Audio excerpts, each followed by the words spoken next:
के 21 उम्मीदवार, मेरे तमाम जमात के रुफ़क़ा, मैं आप तमाम का दिल की गहराइयों से शुक्रिया अदा करता हूं कि आज आपने अपना कीमती वक्त निकालकर इस म्युनिसिपल इलेक्शन के इंतखाबी जलसे में आपने शिरकत की और अल्हम्दुलिल्लाह हमेशा की तरह आप तमाम की यहाँ पर हज़ारों की तादाद में जमा होना इस बात का पैगाम देता है कि 15 जनवरी के दिन इंशाअल्लाह आपका एक एक वोट मजलिस इत्तेहादुल मुस्लिमीन के उम्मीदवार के इंतखाबी निशान पतंग पर पड़ने वाला है।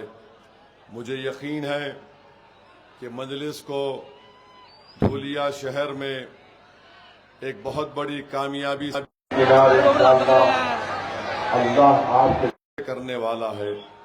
मेरे अजीज दोस्तों और बुजुर्गों, मैं आपसे वादा कर रहा हूं कि धूलिया शहर में एक तासुब और तंग नजरी की मिसाल यहां पर दी जा सकती है कि कैसे इस शहर के ऐसे इलाके हैं जहां पर हर तरह की सहूलत वहां के रहने वालों को दे दी गई। रोड है, ड्रेनेज का इंतजाम है, साफ सफाई है, पीने का पानी है, कचरे के अंबार नहीं नजर, और एक आम चीज हो चुकी है ड्रग्स का यहां पर इस्तेमाल होता है। मैं आपसे वादा कर रहा हूं कि इंशाअल्लाह ताला आप मजलिस के इन 21 उम्मीदवारों को कामयाब करिए। ये जो नफरत और तासुब दिखाया जाता है, खास तौर से अल्पसंख्यक समाज मुसलमान के महल्लों में, उसको मजलिस इत्तेहादुल मुस्लिमीन ख़त्म करके रख देगी। और आप देखेंगे कि डेवलपमेंट अगर होगा तो सही तरीके से और पूरा एक प्लान तरीके से होगा। ऐसा नहीं है कि तमाम बजट जो है शहर के एक हिस्से में उसको इस्तेमाल कर लिया जाएगा। दूसरी बात मैं आपको बताना चाहता हूं कि हालिया दिनों में सुप्रीम कोर्ट ने दिल्ली में जो फसाद हुआ था, जिसमें बहुत बड़ी तादाद में लोगों की मौत हुई, 40 से ज्यादा अल्पसंख्यक समाज के मुसलमानों की जानें उसमें गई, कई घर और कारोबार को जला दिया गया। सुप्रीम कोर्ट ने अपने हालिया फैसले में बहुत से लोगों को जो 5-5.5 साल से जेल में थे उनको जमानत पर रिहा किया। 2 अंडर ट्रायल्स को, एक्यूज को सुप्रीम कोर्ट ने जमानत नहीं दी। और जमानत क्यों नहीं दी, इसकी वजह सुप्रीम कोर्ट ने बताई। मैं यहां पर खड़े होकर अपनी बड़ाई को बयान करना नहीं चाहता हूं।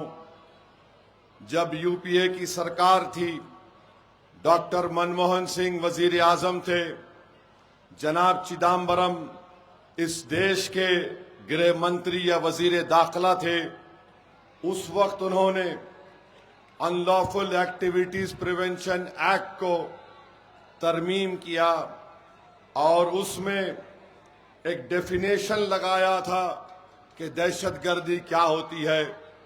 मैं आज आपको पढ़ के सुनाता हूं कि मैंने पार्लियामेंट में खड़े होकर ये बात कही थी। 2008 की बात कर रहा हूं मैं आपसे, 2007 या 8 की बात कर रहा हूं। मैंने कहा था, अंग्रेजी में पढ़ के सुनाता हूं कि kindly see the section 50A of the principal act. It says A by any other means of whatever nature to cause or likely to cause. This is a subjective thing, and tomorrow if an investigating officer can even arrest Arundhati Rai for what she is writing, this by any other means of whatever nature is subjective things, who defines it? और इसी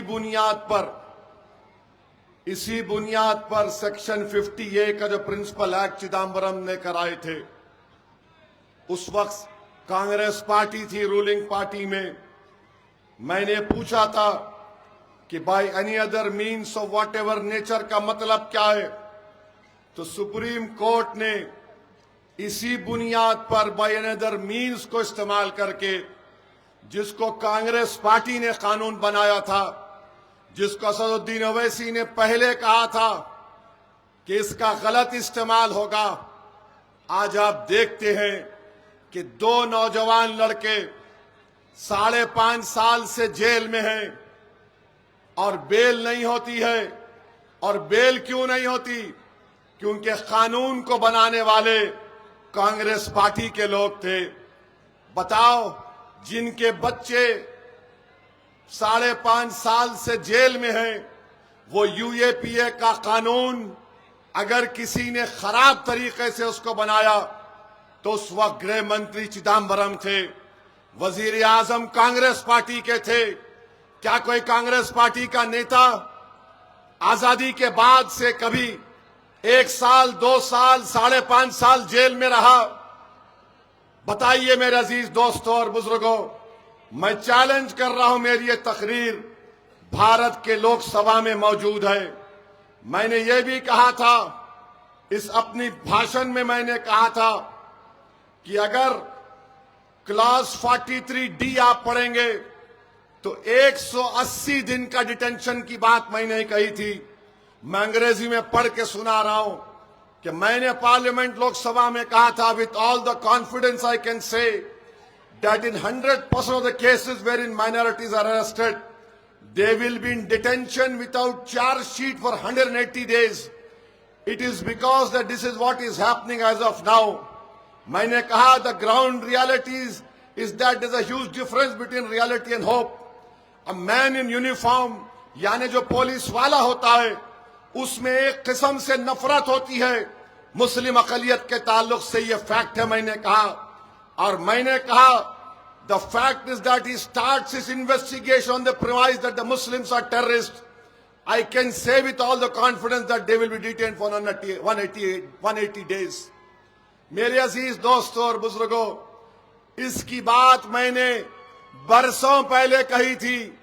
आज जिन बच्चे jail में सड़ रहे हैं, जो मोदी के खिलाफ अगर कोई तकरीर करता है या फेसबुक पर लिखता है, तो ये मोदी सरकार उस कानून को इस्तेमाल करती है जिसको डॉक्टर मनमोहन सिंह की सरकार ने इसको मंजूर करवाया था। केस डायरी के बारे में मैंने कहा था, बताओ कांग्रेसियों, क्या तुम आज अपनी गलती का इकरार करने को तैयार हो? फिर 2019 में इसी यूएपीए कानून को अमित शाह ने और खराब कर दिया और कहा कि कोई भी एनआईए का एक इंस्पेक्टर दिल्ली में बैठकर किसी को भी टेररिस्ट घोषित कर सकता है। पूरी पार्लियामेंट में मैं और इम्तियाज जलील 2 लोग थे जो उस कानून के खिलाफ वोट दिए। स्पीकर लोकसभा उस वक्त जनाब ओम बिरला साहब थे। ओम बिरला साहब ने कहा कि तुम्हारे पास सिर्फ 2 वोट है और तुम अपना ऑब्जेक्शन इस पर मूव कर रहे हो। मैंने कहा सर 2 वोट जरूर है, मगर हमारे साथ अल्लाह है। आज आप देखते हैं कि कांग्रेस पार्टी ने ऐसे ऐसे कानून बनाए और ऐसे ऐसे कानून बनाने में मोदी का साथ दिया, जिसके शिकार मुसलमान, दलित, आदिवासी ये लोग होते हैं। भीमा कोरेगांव हुआ, 5.5-6 साल लोग जेल में थे। स्टैन स्वामी, एक 80 साल का बूढ़ा, पानी नहीं पी सकता था। उसने हुकूमत से कहा, महाराष्ट्र की बीजेपी गवर्नमेंट से, मैं गिलास में पानी नहीं पी सकता, मुझे पानी पीने के लिए स्ट्रॉ दो। वो स्टैन स्वामी जेल में मर गया। बताओ कांग्रेस पार्टी, क्या तुमने ये किया? नहीं किया। मैं उस कानून की उस वक्त चिदम्बरम जब मूव कर रहे थे उसके खिलाफ वोट दिया। अमित शाह कानून लेकर आए, उसके खिलाफ वोट दिया। आज कांग्रेस पार्टी आकर हमसे कहती है कि मजलिस फिरका परस्त है। अरे तुमने जो बर्बादी की अगर दास्तान तुम्हारी बोलना शुरू करूंगा ना, तो तुम मेरी जबान का मुकाबला नहीं कर सकोगे। क्या आप जानते हैं, क्या आप जानते हैं, पूछो इन कांग्रेसियों से, श्रीनगर में हजरत बल है, जहां पर रसूलुल्लाह सल्लल्लाहु अलैहि वसल्लम का मुँह मुबारक बाल मुबारक है। 1962 दिसंबर में वो चोरी हो गया, पूरे मुल्क में फसाद हुआ। नेहरू प्राइम मिनिस्टर थे। नेहरू की मौजूदगी में 1 लाख के करीब बंगाली बोलने वाले भारत के मुसलमानों को उस वक्त के ईस्ट पाकिस्तान यानी मौजूदा बांग्लादेश में ढकेल दिया गया। ये जो नॉर्थ ईस्ट के स्टेट्स ज्यादा नहीं बने थे, 15,000 मुसलमानों की डिपोर्टेशन नोटिस दी गई या उनको ईस्ट पाकिस्तान में ढकल दिया गया। आज नरेंद्र मोदी वही पॉलिसी को लेकर चल रहे हैं, जो दिखता मुसलमान बांग्लादेशी बोल दो उसको। मेरे भाई, ये इनकी दास्तान है। इसीलिए लोग असदुद्दीन ओवैसी से नफरत करते हैं। बताओ कांग्रेसियों, क्या आपके दौर में नहीं हुआ? आज तुम धूलिया में अपने उम्मीदवार उतारकर बड़ा समझ रहे हो कि नहीं नहीं हम कांग्रेस पार्टी है। अरे चुल्लू भर पानी में डूब मरो तुम लोग। मुंबई शहर में ट्रेन का ब्लास्ट हुआ, 185 लोग मारे गए, भारत के नागरिक। 11 मुसलमानों को पकड़ा गया, 19 साल जेल में थे वो लोग। सोचो 19 साल। अगर तुम आज जलसे में यहां पर आए हो और खुदा ना खास्ता तुम्हारे घर से फोन आता है कि जल्दी आओ अब्बा की तबीयत खराब हो रही, तो तुम दौड़ते हुए जाते। सोचो थोड़ी देर के लिए वो 11 लोग 19 साल जेल में थे। कौन था महाराष्ट्र का चीफ मिनिस्टर? किसकी पार्टी सरकार में थी? कांग्रेस पार्टी थी। 19 साल हाईकोर्ट ने कहा ये तमाम 11 लोग बेकसूर हैं। मरने वालों के परिवार को नहीं मालूम कि किसने मेरे भाई बेटे को मारा। जिसको जेल में डाला गया उनके परिवार को नहीं मालूम मेरे बेटे को क्यों जेल में रखा गया। उसमें से एक अंसारी था, उसमें से एक अंसारी था जो जेल में ही मर गया। उसको यह खुशखबरी नहीं मिली कि उसको कोर्ट ने बरी कर दिया। सुनो अंसारी भाइयों, ये सच्चाई को बयान कर रहा हूं मैं तुम्हारे सामने। और फिर दारुसलाम को मेरे पास मिलने एक शख्स आए थे जो 19 साल जेल में थे। उन्होंने लाकर अपनी बेटी को मिलाया और कहा कि ओवैसी भाई, ये मेरी बच्ची मेरी बीवी के गोद में थी जब मैं जेल को चला गया। आज मैं बाहर निकला तो मेरी बच्ची जवान हो गई। ये इनके कारनामे हैं, ये इनकी हकीकत है। मालेगांव में बम ब्लास्ट हुआ, 2 बम ब्लास्ट हुए। मरने वाले पूछ रहे हैं कि किसने मारा। जेल को चले गए, नाखूने पकड़ पकड़ कर मुंबई के एटीएस उनके नाखून निकालती थी हाथ और पैर से। मेरे भाई याद रखो, अगर तुम्हारे नुमाइंदे नहीं रहेंगे तो आप और हम नाइंसाफी के खिलाफ आवाज नहीं उठा सकेंगे। नाइंसाफी के खिलाफ आवाज उठाने के लिए भारत का संविधान आपको इस बात की इजाजत देता है कि आप अपने वोट से अपने पसंद के उम्मीदवारों को कामयाब करिए। धूलिया में आपने मंजलिस को मजबूत किया, आपने जमात को कामयाब किया। मैं आपका शुक्रिया अदा करता हूं। आपने 70,000 के करीब वोट हालिया असेंबली इलेक्शन में मजलिस इत्तेहादुल मुस्लिमीन को दिए। मैं आपको सलाम करता हूं।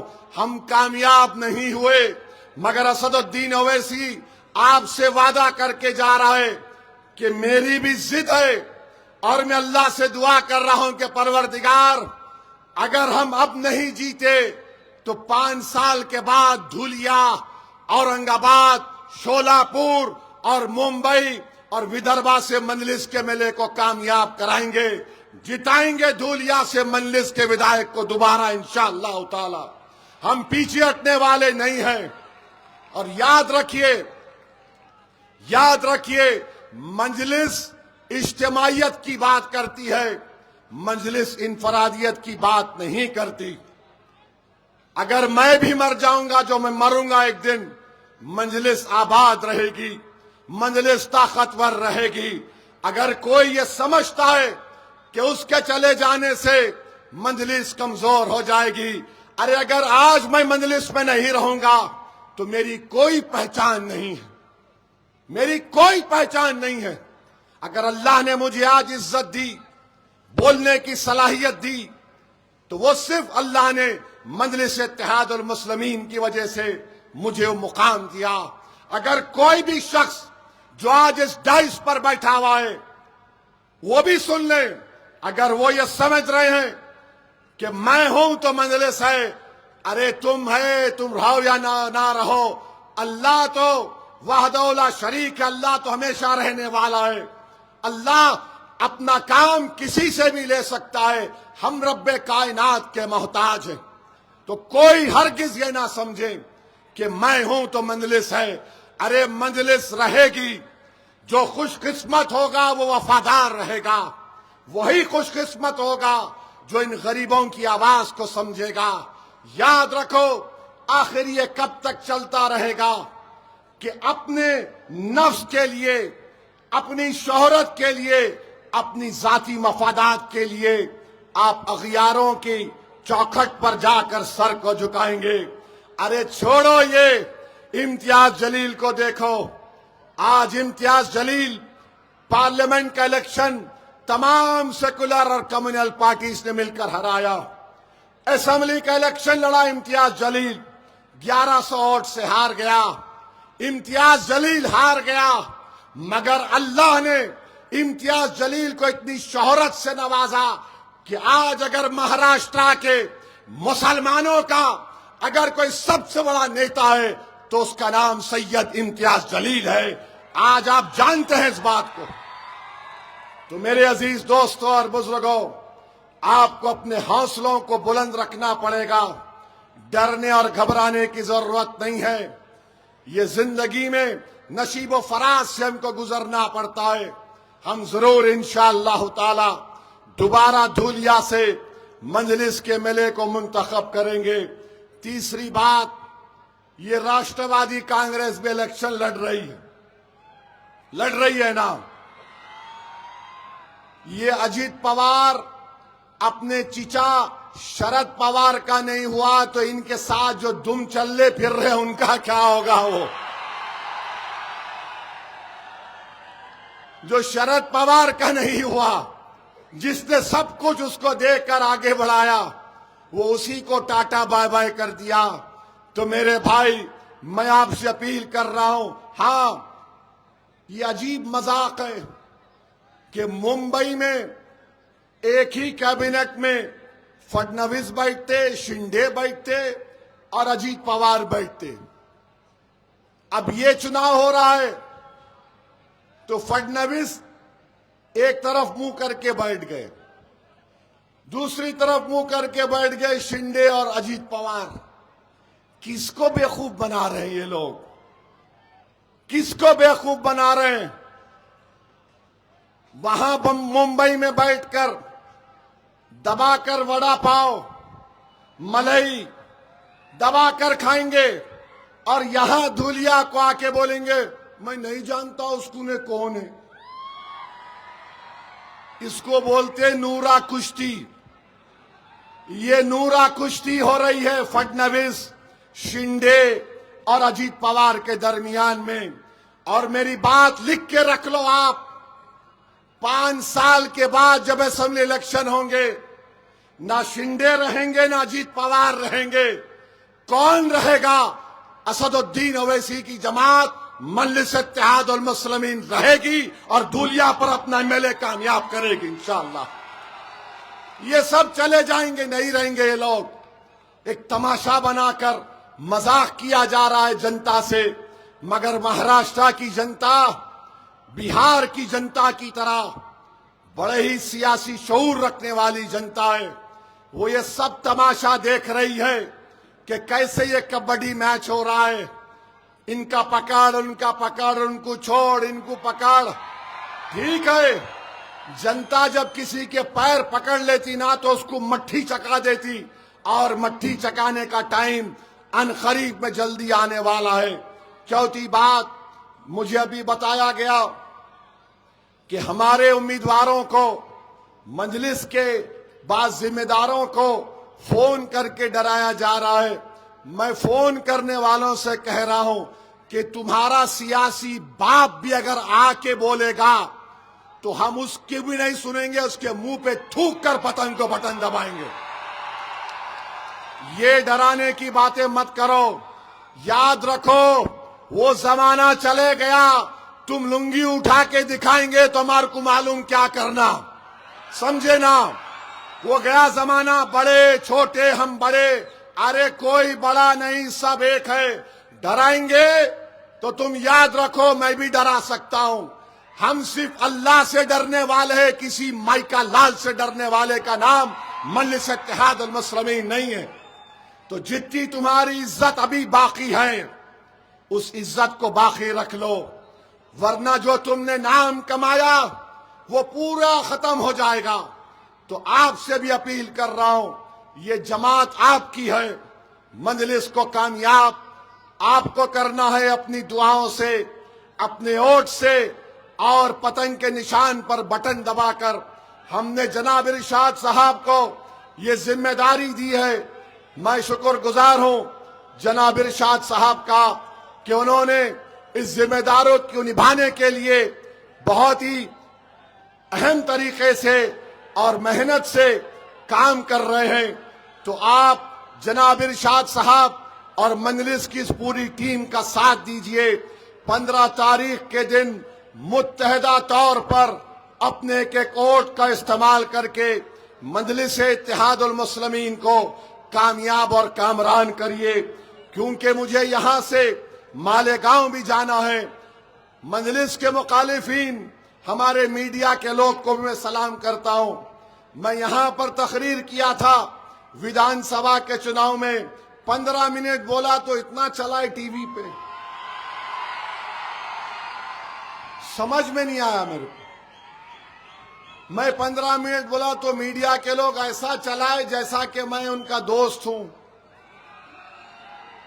मगर अब मीडिया वालों और मजलिस के मुखालिफिन से पूछना चाहता हूं, पोलिंग कब है? पोलिंग कब है? पोलिंग कब है? अब मैं बोल के जलाया 15 वो, तुम इतना बोले तो कुदरत ने बोला ले अब 15 तारीख को ही पोलिंग होगी। और एक कोई बीजेपी के मंत्री बोले हैं, बयान दिए कि 15 को पोलिंग नहीं होना, हमको पतंग पिलाना है।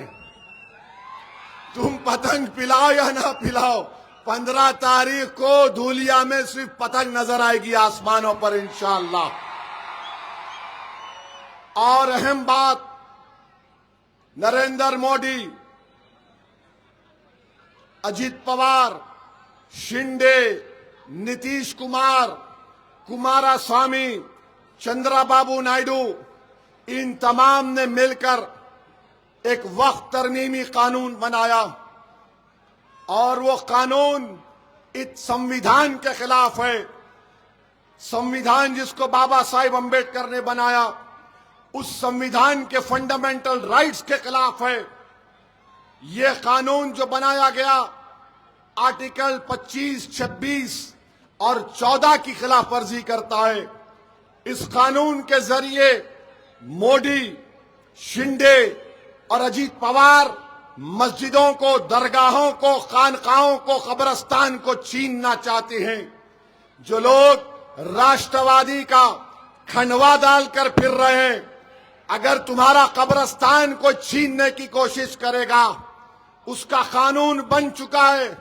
और उसकी पहली मिसाल दिल्ली में तुर्कमान गेट की मस्जिद का हम देख रहे हैं। दिल्ली वक्फ बोर्ड है, कुछ नहीं करता, कोर्ट से ऑर्डर आ गया, अपील रिव्यू पिटीशन फाइल नहीं होता। जो 100 साल से तुर्कमान गेट की मस्जिद की जायदाद वक्फ की थी, 1970 का गजीट है। बुलडोजर जाकर सुबह 1:30 बजे वो तमाम की तमाम जायदादों को तोड़ दिए। और बुलडोजर जब उन जायदादों को तोड़ रहा था, मस्जिद की दीवार में तड़क आ गई। अब बोल रहे कि दीवार को भी तोड़ देंगे क्योंकि आपकी जान को खतरा है। मैं पूछना चाहता हूं अजीत पवार से, बताओ आपने इस कानून को बनाने में मोदी का तायीद की, ताउन किया। मेरे अजीज दोस्तों और बुजुर्गों, ये इतना गंदा कानून है। आज हमारे हिंदू धर्म के देवस्थानम मंदिर की कमेटी में सिवाय हिंदू धर्म के कोई मेंबर नहीं बन सकता। वक्फ बोर्ड भी मुस्लिम धर्म का एक बोर्ड है, उसमें मोदी ने, अजीत पवार ने कानून बनाया कि उसमें गैर मुस्लिम भी मेंबर बन सकता है। बताइए, क्या ये इंसाफ है? क्या ये इक्वालिटी का वायलेशन नहीं है? कोई भी कलेक्टर लिख कर दे देगा, मस्जिद को खुफल डाल दिया जाएगा। आज पोर्टल के ऊपर जायदादें नहीं चढ़ पा रही। 100 साल से पुरानी अगर कोई मस्जिद, दरगाह एएसआई में प्रोटेक्टेड मॉन्यूमेंट है तो मोदी ने कानून बना दिया कि उसका मालिक वक्फ बोर्ड नहीं होगा, एएसआई आसार कदीमा होगा। बताओ फिर किस बुनियाद पर अजीत पवार आज आकर कह रहे हैं कि मैं देख लूंगा, मैं ये कर लूंगा। मेरे भाई, मैं जानता हूं धूलिया और महाराष्ट्र के अल्पसंख्यक समाज मुसलमानों में आज भी मिली हमीयत है। मैं आपको उसका हवाला देकर आपसे अपील कर रहा हूं, उस काले कानून के बनने के बाद महाराष्ट्र का बहुत बड़ा इलेक्शन होने जा रहा है। आप अपना एक एक वोट उस काले कानून के इसके खिलाफ इस्तेमाल करिए और पैगाम दीजिए मोदी को, शिंदे को, अजीत पवार को कि तुमने जो कानून बनाया वो हमारी मस्जिदों को छीनने के लिए बनाया, तुमने ईदगाहों को खत्म करने का कानून बनाया। तो एक और अहम वजह आपके पास है कि आप 15 तारीख को मुत्तहदा तौर पर अपना एक एक वोट पतंग के निशान पर दीजिए। और तुमने देखा अपनी आंखों से, अगर भारत की पार्लियामेंट में किसी ने खड़े होकर मोदी की आंख में आंख डालकर एनडीए के एमपीज के सामने कहा यह कानून बाबा साहिब के संविधान के खिलाफ है और मैं उस कानून को फाड़कर पार्लियामेंट के फर्श पर फेंक दिया, क्या ये अजीत पवार कर सकते थे? तो मेरे अजीज दोस्तों और बुजुर्गों, 15 तारीख को क्या होगा? 15 तारीख को बटन दबेगा पतंग पर। और बीजेपी वाले, ये समझ में नहीं आ रहा, बीजेपी वाले इतना डरते कहीं को ट्रम्प से। कल ट्रम्प बोले, मैं आपको बोलता हूं कल ट्रम्प क्या बोले, वो लिख के लाया था। हाँ, ट्रम्प बोले India ordered 68 Apaches and didn't get them for 5 years। यानी भारत ने हेलीकॉप्टर होता, अपाची उसका नाम है, और 5 साल से नहीं मिले। Prime minister Modi came to see me, और क्या बोले Modi ji? Sir may I see you please. Modi ji आके बोले सर क्या मैं आपको मिल सकता हूं प्लीज? ये क्या है? अरे कुछ तो बोलो बीजेपी वालों, तुम्हारा नेशनलिज्म कहां चले जाता है? मोदी के हम सख्त मुखालिफत हैं, जिंदगी भर उनकी तायीद सियासी तौर पे नहीं करेंगे। समंदर के 2 किनारे एक नहीं हो सकते, मगर मोदी तो भारत का प्रधानमंत्री है ना। अमेरिका बोल रहा कि मोदी मेरे को आके बोले sir please may I see you. BJP कुछ बोलती नहीं। हाँ, वही बीजेपी को बोलो, मुगलों पे बोलो oh done done done done, Pakistan पे बोलो बहुत कूद जाते, बांग्लादेश पे बोलो कूद जाते। 2 चीज पे बीजेपी नहीं बोलती, एक ट्रम्प को नहीं बोलती, एक चाइना बोले तो बोलते चीनी ले लो। आखिर इतना सन्नाटा क्यों है भाई? बीजेपी के लोग क्यों डरते ट्रम्प से? ये भारत का मामला है, याद रखो। बर्दाश्त कर रहे हो तुम्हारा नेशनलिज्म झूठा है, तुम्हारा नेशनलिज्म ड्रामा है। अगर तुम्हारा नेशनलिज्म पक्का होता तो तुम बोलते उस बारे में, मगर तुम नहीं बोल पा रहे हो। बहरहाल मेरे अजीज दोस्तों और बुजुर्गों, बीजेपी हर नौजवान को, किसान को, महाराष्ट्र को मायूस कर चुकी है। और मैं यहां पर बीजेपी के एमएलए साहब से पूछना चाहूंगा, महाराष्ट्र में पेट्रोल की कीमत क्या है? पेट्रोल की कीमत क्या है महाराष्ट्र में? कितना है? जोर से बोलो, नहीं सुनाई दिया, जोर से बोलो। 106 रुपये लीटर है। मोदी जी, गुजरात में 94 रुपये कैसा है, महाराष्ट्र में 106 कैसा है? सोचो आप, ट्रिपल इंजन की सरकार है, ऊपर से 3 इंजन है उसको। एक इंजन इधर जा रहा, एक इंजन इधर जा रहा, एक इंजन किधर की जा रहा। तो मेरे अजीज दोस्तों और बुजुर्गों, और मैं खास तौर से हमारी इज्जतदार माँ और बहनों से भी अपील करूंगा कि आप लोग सुबह में जाकर, आपको 4 वोट डालना है। जहां पे पतंग का निशान दिखेगा, बटन दबा दीजिए। मैं शुक्रगुजार हूं हमारी माँ और बहनों का कि आपने हमेशा मजलिस इत्तेहादुल मुस्लिमीन को कामयाब किया अपनी दुआओं से और वोटों से। बिहार में भी ऐसा ही बोल रहे थे जो आज महाराष्ट्र में बोल रहे, नहीं नहीं मजलिस नहीं जीतेगी, गठबंधन गठबंधन, तेजस्वी मुख्यमंत्री बनेगा, कांग्रेस साथ है, सीपीआईएमएल साथ है, सीपीआई साथ है। अरे आप तो अकेले हैं। मैंने कहा प्यारे, हम अकेले कहां हैं? बोले आपके साथ कोई नहीं है। आपके 4 एमएलए को भी हमने ले लिया। मैंने उस वक्त इन तमाम नेताओं से कहा था कि तुमने 4 को, मेरे एमएलए को तोड़ा, मैं 4 का बदला 24 से लूंगा इंशाअल्लाह ताला। और दुनिया ने देख लिया कि मजलिस के 5 एमएलए जीत कर आए। 12 मुकामात पर तीसरे नंबर पर मजलिस रही, 2 मुकामात पर दूसरे नंबर पर रही। एक सीट हमारा आदिल हसन 350 वोट से हार गया, 80,000 वोट लेने के बावजूद भी। और आपको जानकर खुशी होगी कि 5 ऐसे असेंबली की सीटें थीं जहां पर खवातीन, महिलाओं ने वोटर लिस्ट में उन जितने वोट थे उसका 90% 90% अपने वोट को इस्तेमाल किया। वो 5 में से 3 असेंबली की सीट मजलिस ने जीती। तो हमेशा हमारी माँ और बहनों ने मजलिस इत्तेहादुल मुस्लिमीन का साथ दिया। मैं आपसे भी अपील कर रहा हूं कि धूलिया के अच्छे मुस्तकबिल के लिए जहां पर आप रहते हैं वहां पर विकास और डेवलपमेंट के काम को कराने के लिए मेरी आप तमाम से अपील है कि मजलिस को वोट देकर कामयाब करिए। और कोई ताज्जुब की बात नहीं होगी कि 15 से ज्यादा हमारे कॉर्पोरेटर्स इंशाअल्लाह अब की बार कामयाब होंगे। ये बात जहन नशीन कर लीजिए आप।